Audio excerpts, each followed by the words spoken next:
സംസ്ഥാന ബിജെപിയിൽ നേതൃമാറ്റത്തിന് നീക്കം. പുതിയ അധ്യക്ഷനെ ഉടൻ നിയമിച്ചേക്കും. രാജീവ് ചന്ദ്രശേഖറിന്റെയും എം.ടി. രമേശിന്റെയും പേരാണ് പരിഗണനാ പട്ടികയിൽ ഇടം പിടിച്ചിരിക്കുന്നത്. കഴിഞ്ഞ ദിവസം അമിത്ഷാ രാജീവ് ചന്ദ്രശേഖറുമായി കൂടിക്കാഴ്ച നടത്തിയിരുന്നു. പ്രസിഡന്റാകുന്നതുമായി ബന്ധപ്പെട്ട് അമിത്ഷാ രാജീവ് ചന്ദ്രശേഖറുടെ അഭിപ്രായം തേടിയെന്നാണ് പുറത്തുവരുന്ന വിവരം.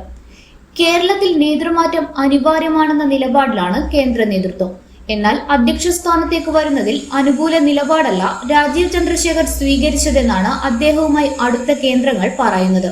കേരളത്തിൽ സ്ഥിരമായി തുടരേണ്ടി വരുമെന്നതാണ് അധ്യക്ഷ പദവി ഏറ്റെടുക്കുന്നതിൽ നിന്നും രാജീവ് ചന്ദ്രശേഖർ പിൻവലിയാനുള്ള പ്രധാന കാരണം. കേരളത്തിലെ ബിജെപിയിലെ ഗ്രൂപ്പിസവും താഴെത്തട്ടിലെ നേതാക്കളുമായി അടുപ്പമില്ലാത്തതും രാജീവ് ചന്ദ്രശേഖർ ചൂണ്ടിക്കാണിച്ചതായാണ് വിവരം.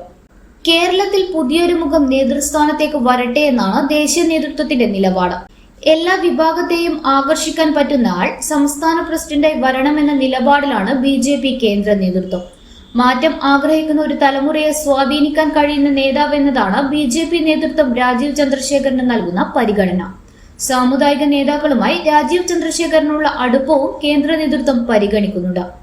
കഴിഞ്ഞ ലോക്സഭാ തിരഞ്ഞെടുപ്പിൽ തിരുവനന്തപുരം മണ്ഡലത്തിൽ രാജീവ് ചന്ദ്രശേഖർ ചുരുങ്ങിയ സമയം കൊണ്ട് ഉണ്ടാക്കിയെടുത്ത സ്വാധീനവും ഇടപെടലും കേന്ദ്ര നേതൃത്വം കണക്കിലെടുത്തിട്ടുണ്ട്. സുരേഷ് ഗോപിയുടെ തൃശൂരിലെ വിജയവും സമീപകാലത്ത് മറ്റു പാർട്ടികളിൽ നിന്നും ആളുകൾ ബിജെപിയിലേക്ക് എത്തുന്നതും പരിഗണിച്ചാണ് നേതൃമാറ്റം കേരളത്തിൽ അനിവാര്യമാണ് എന്ന നിലപാടിലേക്ക് ബിജെപി കേന്ദ്ര നേതൃത്വം എത്തിയിരിക്കുന്നത്. പൊളിറ്റിക്കൽ ഡെസ്ക്, ഇന്നറിയാൻ ന്യൂസ് കേരള.